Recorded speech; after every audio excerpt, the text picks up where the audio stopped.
यह व्याप्तं सर्वमेदं जगत स्थावर जंगमं तामधेनु शिरसा वंदे भूत भवस्य मातरम। संतवाणी में कहा है कि जो रजोगुण से उत्पन्न शर्म है उससे व्यर्थ चिंतन का नाश नहीं होता। शांत बैठने पर रजोगुण से जो चित्त को शांत करने के लिए हम रजोगुण का सहारा लेके मेहनत करते हैं तो व्यर्थ चिंतन शांत नहीं होता। चिंतन और उसका आश्रय मन अपने से भिन्न प्रतीत होते हैं, परंतु व्यर्थ चिंतन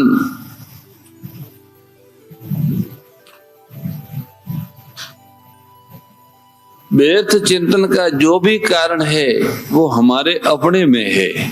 कोई बाहर से हमारे अंदर ये अनावश्यक चिंतन भरता नहीं है। यदि ऐसा न होता तो उसका प्रभाव अपने पर कुछ न होता। अगर हमारे अंदर वह व्यर्थ चिंतन का कारण न होता तो उसका प्रभाव हमारे ऊपर न होता और न उसको मिटाने का ही प्रश्न उत्पन्न होता।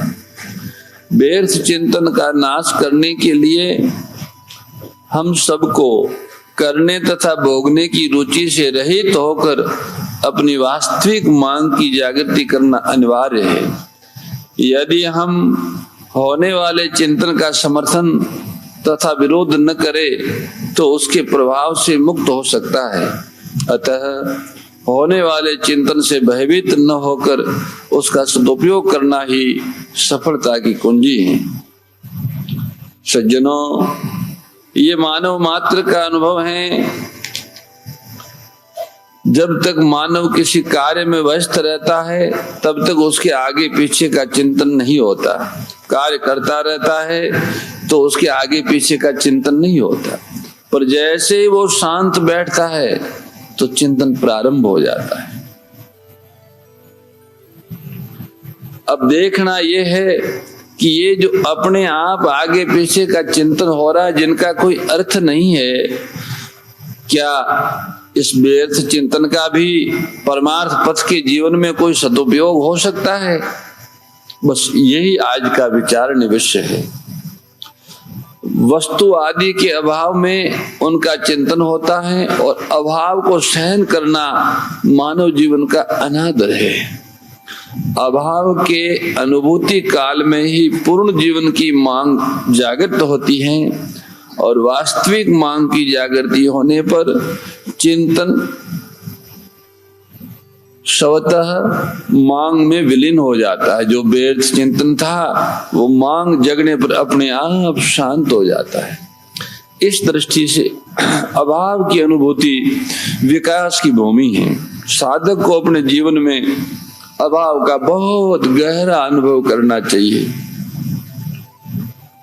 होने वाले चिंतन से भयभीत न होना, उसके अस्तित्व को स्वीकार न करना, उसके द्वारा की हुई प्रवृत्तियों को न दोहराने का निर्णय लेना अनिवार्य है। इस दृष्टि से चिंतन विघ्न नहीं है, प्रत्युत उसका सदुपयोग सफलता की कुंजी है। यह सभी को सर्वदा मान्य होगा कि जब मानव आवश्यक कार्य से अवकाश पाता है तो उसके न चाहने पर भी बिना किए अपने आप आगे पीछे का व्यर्थ चिंतन उत्पन्न होता है। इस प्राकृतिक तथ्य का साधक के जीवन में क्या सदुपयोग हो सकता है, ये प्रस्तुत निबंध का विचारणीय विषय है। होने वाले चिंतन से साधक भली भांति अनुभव कर सकता है कि जिन विषयों का भोग किया है उन्हीं का चिंतन हो रहा है। ये कोई नवीन कर्म नहीं है। उसके द्वारा साधक भोगे हुए विषयों पर विचार कर सकता है। चिंतन उन विषयों की स्मृति मात्र है जिनका उसने उपभोग किया है अथवा जिन वस्तु व्यक्ति आदि से संबंध स्वीकार किया है। वस्तु आदि के अभाव में उसका चिंतन होता है। जो चिंतन के रूप में प्रतीत होता है वह अस्तित्वहीन है। अस्तित्वहीन से भयभीत होना अथवा आकर्षित होना भारी भूल है। होने वाले चिंतन के आधार पर मानव अपनी वर्तमान दशा से भली भांति परिचित हो सकता है। उसे चिंतन के द्वारा ये ज्ञात होता है कि अब तक उसने जो कुछ किया उसका परिणाम अभाव ही है। अभाव के रहते हुए चैन से रहना जड़ता के अतिरिक्त और कुछ नहीं। अभाव के अनुभव से मानव पूर्णता की मांग जागृत हो सकती है। अभाव का गहरा अनुभव ही मानव को पूर्णता की मांग जगाने में सहायता करता है, जो विकास का मूल है। अभाव को सहन करना मानव जीवन का अनादर है।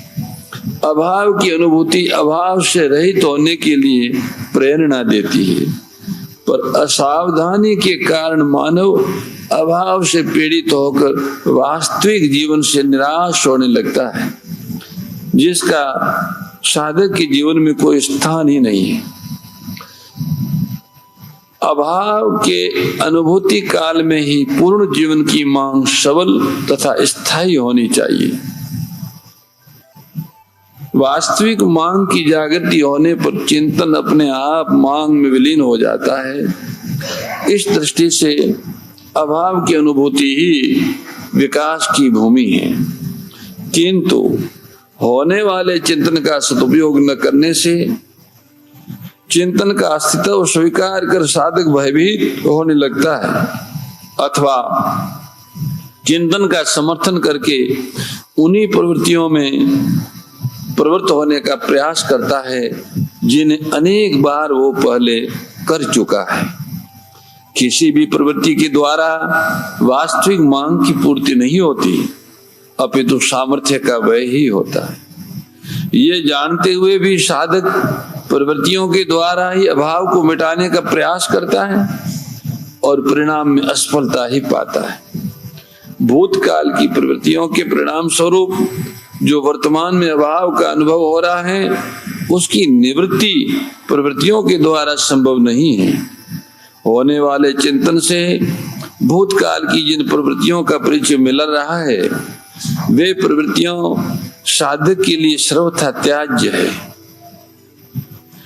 ऐसा करने पर ही साधक में वास्तविक मांग की जागृति होगी, जो चिंतन के विनाश में समर्थ है। पर साधक से भारी भूल ये होती है कि वह चिंतन के आधार पर भावी कार्यक्रम बना लेता है, चिंतन का समर्थन कर उसके अनुसार पुनः प्रवृत्तियों में प्रवृत्त होता है और परिणाम में अभाव ही पाता है। चिंतन हम सबको ये प्रकाश देता है कि अब चिंतन का समर्थन तथा विरोध न करके उससे असहयोग ही करना है। चिंतन का तादात्म्य भी साधक को चिंतन से असहयोग नहीं करने देता। अतः होने वाले चिंतन से तादात्म्य नहीं करना है। यह तभी संभव होगा जब साधक चिंतन को अपने से भिन्न दृश्य मात्र अनुभव कर संबंध विच्छेद करे। चिंतन से संबंध विच्छेद करते ही चिंतन निर्जीव हो जाता है। फिर साधक में वास्तविक मांग की जागृति होगी, जो चिंतन को खाकर अपनी पूर्ति में समर्थ है। मांग साधक के व्यक्तित्व में ही उदित होती है। इस कारण चिंतन की भांति दृश्य नहीं होती। मांग की स्थिरता ही चिंतन को जन्म देती है। इस कारण वास्तविक मांग की जागृति अत्यंत आवश्यक है। चिंतन का समर्थन न करने पर अपने आप चिंतन का नाश हो जाता है, पर यह तभी स्पष्ट होता है जब साधक होने वाले चिंतन को नवीन कर्म स्वीकार नहीं करता। चिंतन तो केवल साधक को सजगता प्रदान करने के लिए देवी विधान से आता है। देवी विधान विकास में हेतु है। अतः होने वाले चिंतन से भयभीत होना और उसे विकार मानना अपने में हीन भाव को जन्म देना है। चिंतन को देखना और उससे असहयोग करना चाहिए, वह अपने आप मिट जाएगा तथा वास्तविक मांग की जागृति होगी, जो अपनी पूर्ति में आप समर्थ है। इस कारण होने वाले चिंतन से भयभीत नहीं होना, उसके अस्तित्व को स्वीकार नहीं करना तथा उसके द्वारा की हुई प्रवृत्तियों को फिर न दोहराने का निर्णय करना है।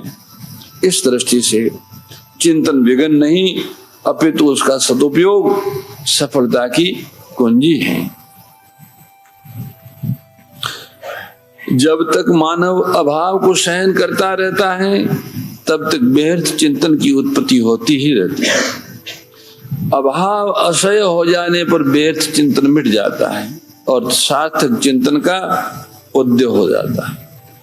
सार्थक चिंतन उसी का होता है जिसकी उपलब्धि पराश्रय तथा परिश्रम के द्वारा नहीं होती।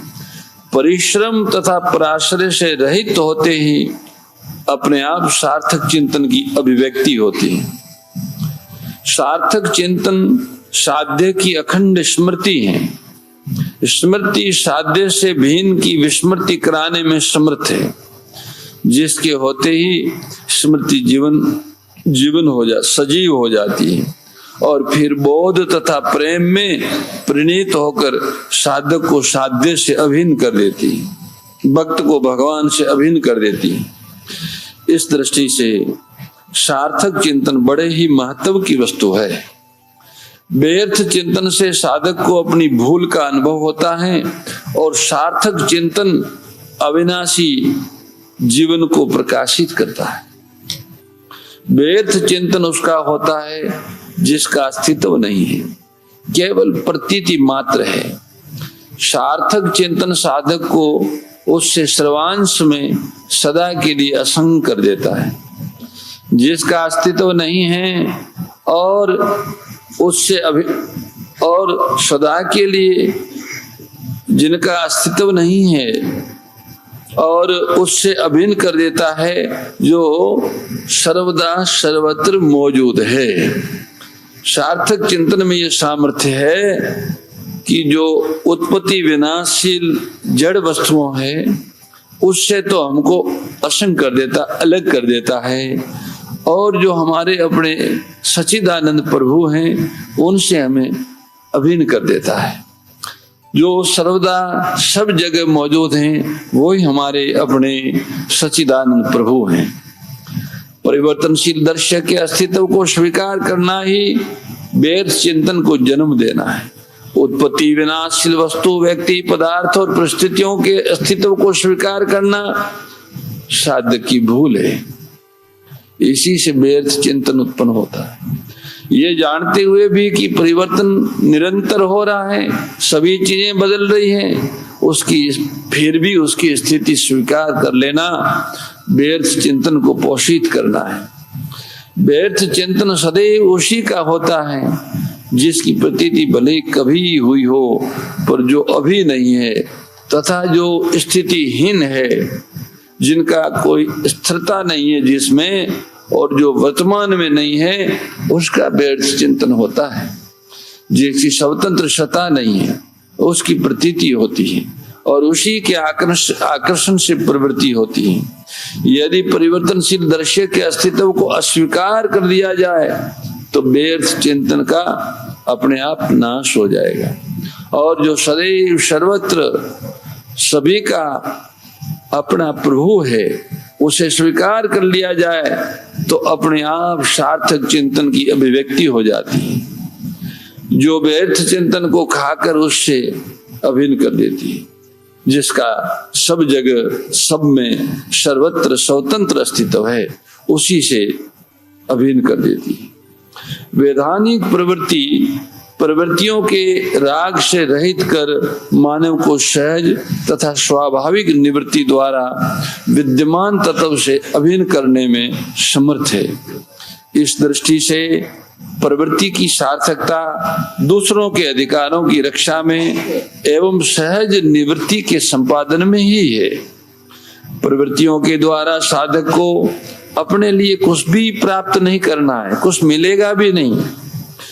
इस वास्तविकता को अपनाकर जब साधक स्वाधीनता तथा विश्राम का संपादन कर लेता है, तब अपने आप सार्थक चिंतन की अभिव्यक्ति होती है, जो वास्तविक जीवन की प्राप्ति में हेतु है।